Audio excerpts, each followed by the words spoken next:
Theresa Worthy, welcome to the Human Capital Innovations Podcast. Thank you for having me. It is a pleasure to be with you. You're joining us from the Atlanta area. I'm south of Salt Lake City in Utah. And today we're going to be talking about leveraging self-awareness to create and maintain a culture of inclusivity and belonging. Now, DEI efforts, of course, are something that gets a lot of attention nowadays, especially in the wake of the George Floyd moment and some of the other social and political upheavals in recent years. I'm intrigued by your focus on fostering and cultivating self-awareness as a critical approach as we're trying to improve our diversity, equity, inclusion, and belonging efforts individually and within our teams and organizations. So that's what we'll be exploring together today. As we get started, I wanted to share Theresa's bio with everybody. Theresa Worthy is an accomplished educator, author, consultant, and speaker with over a decade of experience in the educational and personal development industries, drawing on insights from personal independent study. Let me say that again, drawing on the insights from her personal independent study of over 2,000 participants across America from every demographic, she has become an expert in self-awareness. She believes that self-aware leaders have the advantage in creating and maintaining a culture of inclusivity and belonging. I think that's fantastic. I'm thrilled to have the chance to chat with you. Anything else you would like to share with me or my audience by way of your background or personal context before we dive on in? That's good. That's sufficient. Thank you. Okay, cool. Well, let's start with a little bit of your background. I know you had a good part of your career as a teacher. You've moved into professional speaking and consulting. Tell us a little bit about that career transition from being a French teacher to moving into those other spaces, and why you honed in on and focused on self-awareness, emotional intelligence, and inclusion. Okay. Well, the transition was prompted by my retirement from education or from the teaching area. And once I retired, I realized that I was just not ready to sit on the porch in a rocking chair. So I started my social outreach, or what I thought would be social outreach, by joining Toastmasters International. But once I got in that organization or in my local club, I realized that that organization is about teaching one how to become a more effective public speaker, and it teaches leadership skills. So I stayed there, and I'm still a member. And I gained the highest level that you can achieve, and that's of the Distinguished Toastmaster. Once I reached that level, and during the time I was there, I was also writing a book. Once I completed that book, I decided to begin my own self-publishing company that's called TSW Wordsmith, LLC. Once I did that, I started coming into contact with people who were aspiring writers who wanted to write and had no idea of what to do. So I began to hold workshops and sessions to teach them how to write their books all the way up to publishing. And that led me to joining the National Speakers Association. And that association differs greatly from Toastmasters in that it teaches you how to, as you say, hone in on a topic and let that topic become your message or your brand message, if you will. What led me to inclusion initially is the fact that I grew up in the segregated South, and I have always been passionate about, and at the time we called it integration. Integration is a synonym for inclusion, but I've always been passionate about being allowed to exist in this country on a fair and equal basis, regardless of my difference.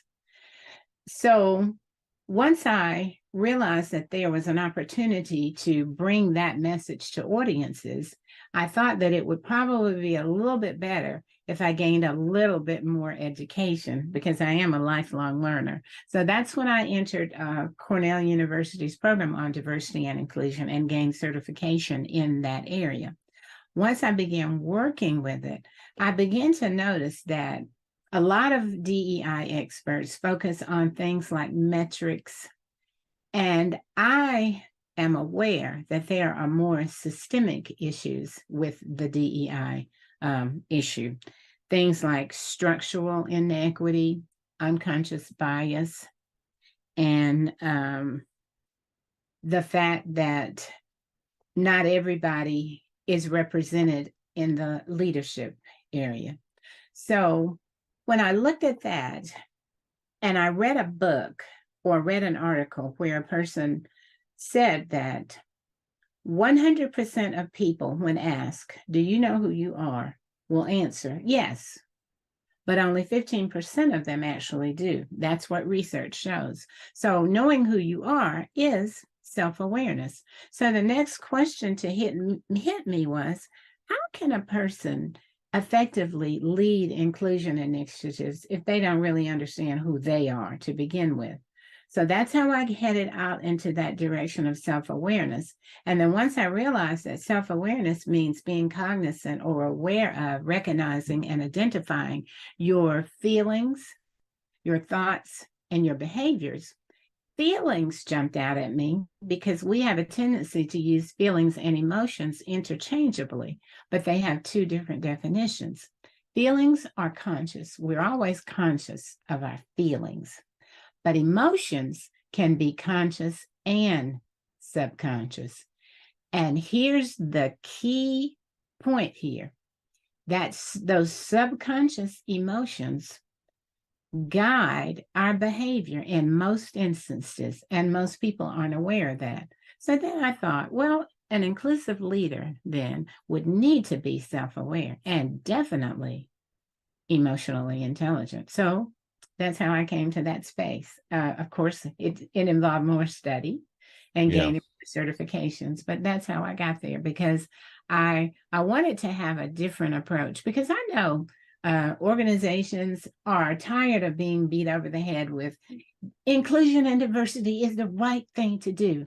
I feel like they would be more receptive to it if they understood why they, as an individual, have an impact on other people. And the only way to understand that is to become more self-aware and more emotionally intelligent. Yeah, well said.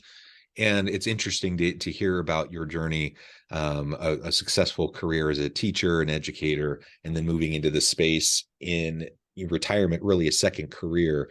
And I think that in and of itself is a good reminder and a good message to all of us that perhaps how we used to think about the labor force and how we used to think about our years in the labor force and what our careers might look like, that has changed a lot for a lot of people. And there are many individuals who are doing just like you have done, where they move into second careers or third careers, where they pivot out of maybe something they've done really well and that they really enjoyed for a really long time, but they're not ready to just hang up their hat and play golf every day or sit on the front porch, as you said. They still want to make a difference, want to make a contribution, and they're lifelong learners, and they're ready to retool and reskill and ready to share their life's experiences and wisdom with those around them. And that's what you've done. And I think that's tremendous. And an awareness and a willingness to retool when you get to that space, that's something a lot of people wouldn't be willing to do as they get a little bit older and think, yeah, I did that when I was younger. I don't really want to bother with it anymore. So I really like that about your experience, your journey as you explained it. I'd love to hear more about your self-study, your personal independent study of over 2,000 participants. That's interesting and a unique kind of a thing for someone to just choose to do on their own when you don't come from an academic kind of a background where you conduct research. Tell us more about that, why you decided to do that, how you designed that study, and maybe some of the key findings that you discovered as you went about that study. Okay, well, it goes back to that article that I read, because the author of the article, after giving us that statistic about only 15% being self-aware, truly being self-aware, my first instinct was to think, my goodness, I don't think that's true. And then I wondered, where am I? if it is true, am I part of the 15% or am I a part of the 85%? And how can I know for sure, that this is true? Is there a way that I could find out for myself if this is true? So I let that simmer. And then it occurred to me one day that I could do my own study. So I came up with 3 questions that I would ask people during my sessions, during workshop sessions, during virtual attendance to different webinars myself, as I met people in networking events, as I attended social events, as I attended sporting events, as I traveled. Anywhere I came into contact with other people and had the opportunity to talk to them, I'd ask these 3 questions. The first one was, do you know who you are? The second one was, do other people know the same you that you know? And the third one was, do you have a sense of belonging and inclusion in your home, at school, at work, in a club, in a social organization, wherever you go out and put yourself in social settings? Do you have a sense of belonging or inclusion? And what I learned, I found that the writer of that article was exactly on point. Most of the people would begin by giving me a definite, yes, I know who I am. But then they would follow it up with something like, but of course, it depends on who I'm with at the time. And of course, that was my segue into, well, do other people know who you are? Know the same you that you know? And they would follow that with, well, I am able to be whoever I need to be, depending on where I am. And then I'd follow that with, well, is that necessary because, or do you feel a sense of belonging or inclusion with whomever you are with or wherever you are? And of course, that would be followed by, most of the time, over 50% of the time, with a resounding no, I don't feel a sense of belonging and inclusion. That's super interesting. And I like how you just proactively made it a part of your daily experience as you went about your work and interacted with people all around you. That's a really fun way, a fun approach to doing something that, I'm in an academic space. So my initial thought was you were going to explain, how you put together a survey and distributed it and analyzed the data and everything. What you just described is a little bit more of an informal approach, more of a qualitative approach, but something that I think is incredibly valuable to influence your thinking and to help you understand how others are viewing themselves in relation to their self-awareness and their emotional intelligence. So I think that's really interesting. And it's easy. Like, it's something simple that all of us could do in our work if we're just a little bit proactive and thoughtful about how we're interacting with those around us. If we could drill down a little bit more around self-awareness and emotional intelligence, you've already, referred to your interest in those areas and a little bit about why they're important, but maybe drill down a little bit more explicitly about why they're so important in the workplace and what that means for creating that culture of inclusivity and belonging in the workplace. Okay. Well, as you know, most workplaces have people in them. They're people working. And that's where the culture is, because when we use culture, when we're talking about corporate or workplace culture, we mean the people who work there. And so all of these people have the ability to co-create that culture. And in co-creating that culture, they do so through their self-awareness skills, their emotional intelligence skills, and their inclusive behavior. When a person is self-aware, they know their strengths and weaknesses, they know their values, they know what motivates them. They also understand that their thoughts and behaviors and feelings have an effect or an impact on their relationships with others.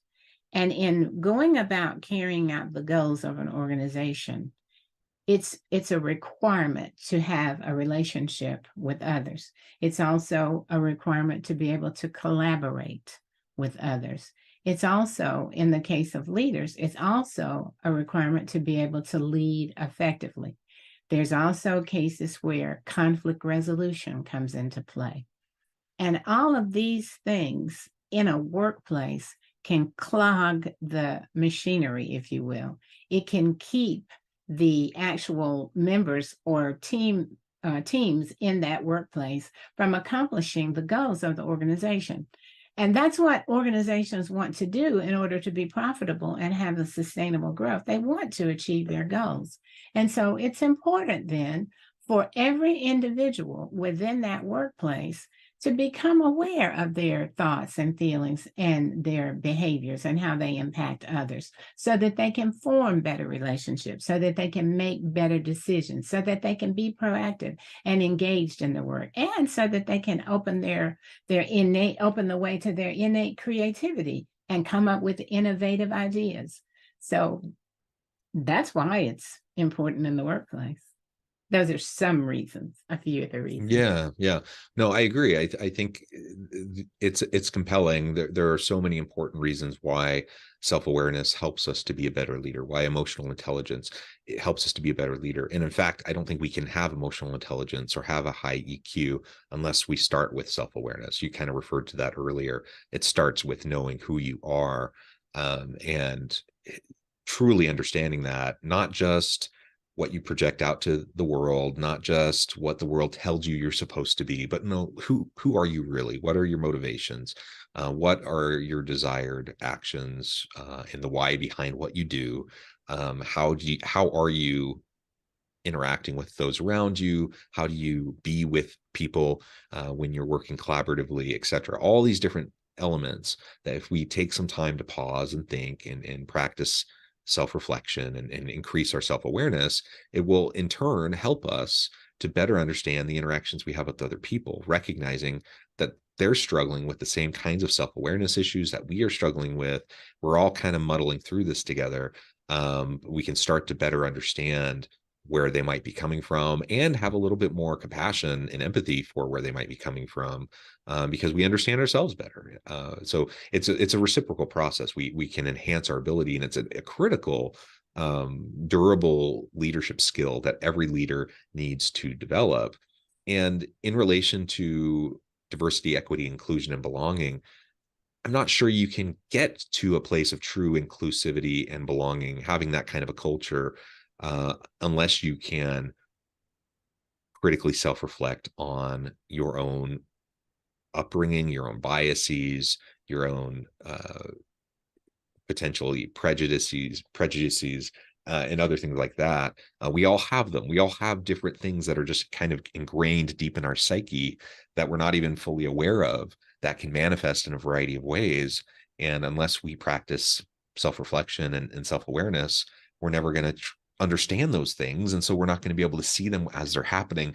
We're not going to understand why we're doing what we're doing, or even notice what we're doing that might be hurting those around us. So for all of those reasons, I think it's tremendously important. In all of the work that you do in this space, are there some common misconceptions that you see people have perpetually about self-awareness, emotional intelligence, inclusion, et cetera? And if there are common misconceptions, how can we go about overcoming those? Okay. Yes, there are several misconceptions. One of them is that self-awareness is just introspection. You just sort of look inside or look inward, and then you get to know yourself. But that's not all. Self-awareness has two parts. It has inward and outward. Outward is where you get feedback from others. You ask people that you trust, what do you think about my behavior today or just a few minutes ago? Or what do you think about my thoughts on this? Or what do you think about how I've been, how my feelings have consistently cropped up in our conversation?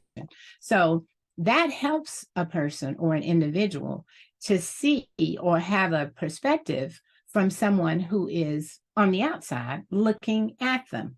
Because I like to liken outward self-reflection to looking in a prism. You know, when a light goes through a prism, it comes out reflecting lots of different colors.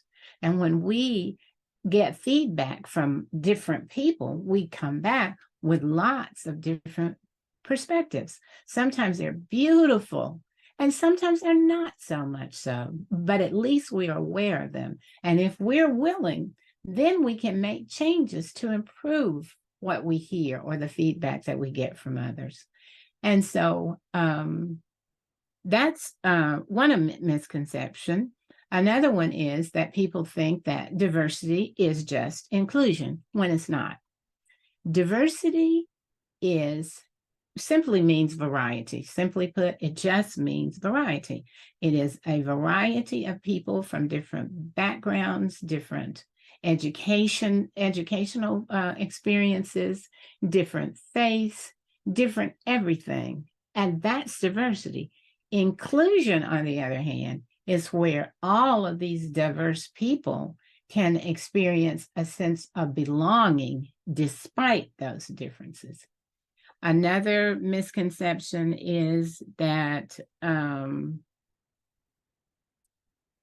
emotional intelligence has no place in the workplace. A lot of people think that, emotional intelligence just means being nice. And as long as I'm nice, then I'm emotionally intelligent. But sometimes being emotionally intelligent means that you have to be assertive. And sometimes being assertive isn't considered being nice. But there are ways to be positively assertive. There are also ways to be positively angry, if you will.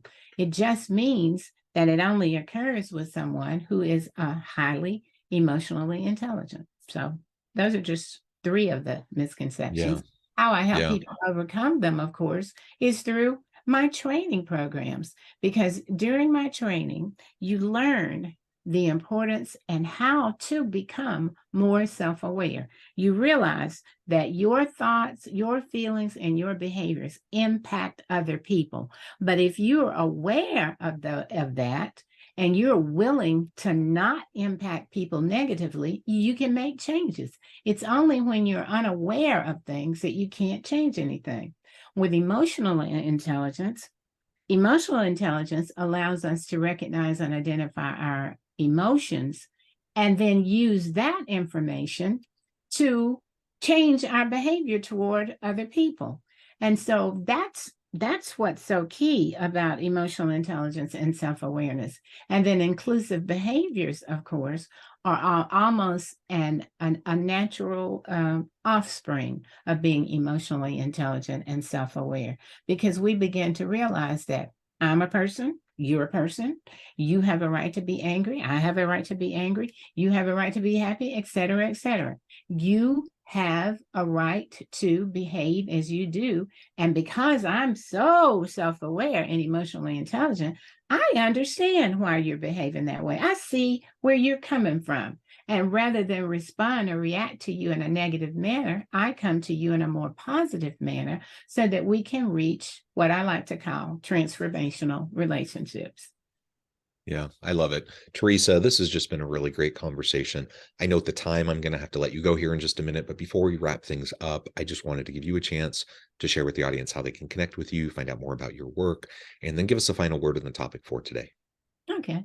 Well, I'm on LinkedIn. For those of you who are on LinkedIn, I'm on Instagram at Worthy of Inclusion. I'm also on Facebook, just simply as Theresa Worthy. And I have a website, theresaworthy.com, which is under construction now. But I also have a website for my business, which is tswwordsmith.com. So that's how one can reach me. Just send me a message if you'd like more information about what I do. And Wonderful. I gave you the LinkedIn address. I sent that to you. Yes, and that'll be in the show notes. Oh, okay. All right. Wonderful. Well, Theresa, this has just been a great conversation. I appreciate your time. I appreciate you sharing your insights with me and the audience. I encourage the audience to reach out, get connected, find out more about what Theresa can do for you. And as always, I hope everyone can stay healthy and safe, that you can find meaning and purpose at work each and every day. And I hope you all have a great week.